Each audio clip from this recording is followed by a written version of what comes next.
Today we are continuing on our slowly growing series, 5 Things We Want in the Elder Scrolls 6, Part 6. This is one of the very first series I started on the channel and it's definitely one of my favourites. It gives us an excuse to talk about the Elder Scrolls 6 nearly every month, and the fact is it's been here since like 10 subscribers and now we're past 1,000, which truly means the world. But anyway, enough of that, let's get straight into today's video. Here are 5 things we want to see in the Elder Scrolls 6.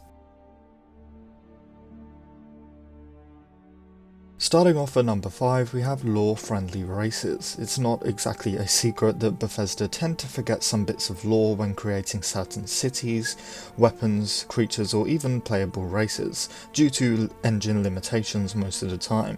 However, with the Creation Engine 2 finally upon us, and slowly getting ready to show itself with Starfield, I would love to see Bethesda create more lore-friendly races for the Elder Scrolls 6. I'm talking feathers and brightly coloured Argonians, different types of Khajiit and Wood Elves with antlers and so much more. Height or size comes into this too. A Wood Elf standing next to a High Elf should feel like a dwarf, but in game you can't really tell the difference. This is why for the Elder Scrolls 6 I would love to see things change.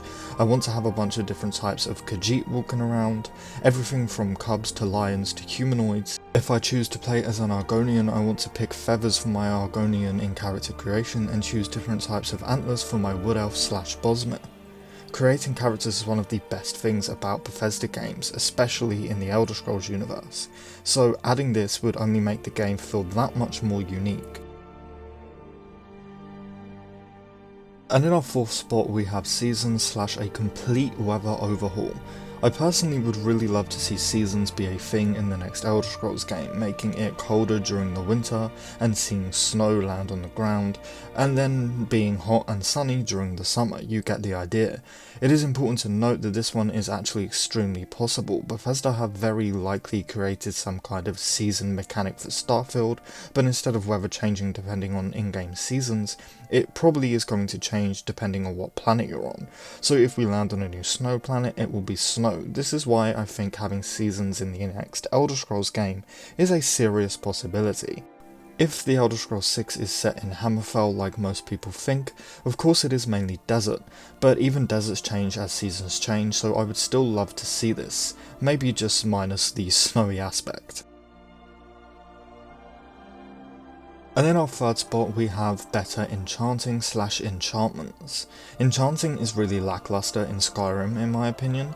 I almost never use it, which is why I would love to see it get improved for the Elder Scrolls 6. If I take an enchantment from a weapon or piece of armour, I'd like to be able to study that enchantment. Maybe write its effects down on a recipe kind of thing, which ends up giving me a book of said enchantment, which I can then place on either another weapon, item of clothing, or piece of armour or jewellery, what have you. I really want Bethesda to up their looks and animations of enchanted items too.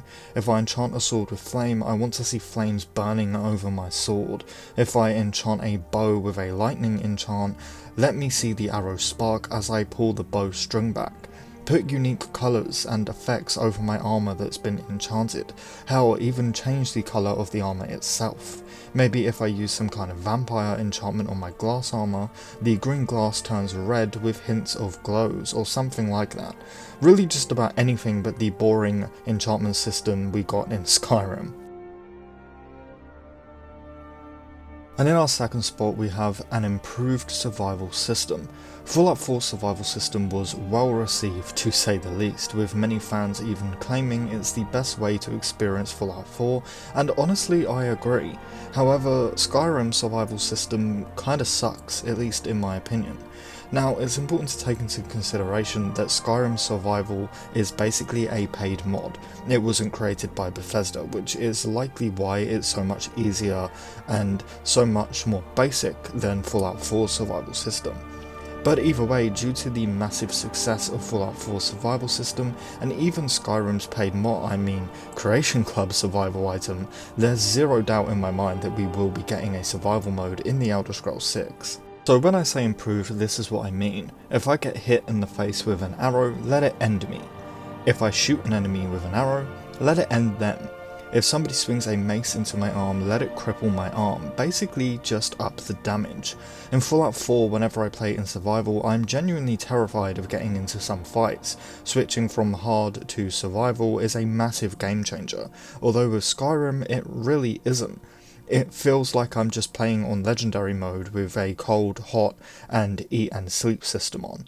I still charge headfirst into battles with zero hesitation. I still barely die. I'm not punished at all. All I'm really saying is I want to see the Elder Scrolls 6 improve on survival. And finally, in our final spot, we have real Skooma. Okay, admittedly this is a bit of a jokey one, but I really do want this. If my character drinks a bottle of Skooma, firstly, give it an animation, Bethesda. The fact that there is no eating or drinking animations in Skyrim is just really weird. The fact we only have one animation in Fallout 4 that was a stimpak was just a letdown. So let Skooma change my vision, turn NPCs into creatures, let me struggle to walk straight, let the grass turn purple or have the sky turn green. Skooma is supposed to be a drug, right? So okay, let me feel that.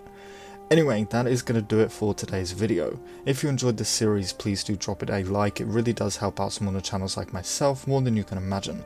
And hey, if you want to stay up to date on the Elder Scrolls 6 news, leaks, discussions and plenty of other Bethesda related content, consider subscribing because we do cover it all over here. But anyway, with that said, thank you all so much for watching and I really hope to see you in the next one.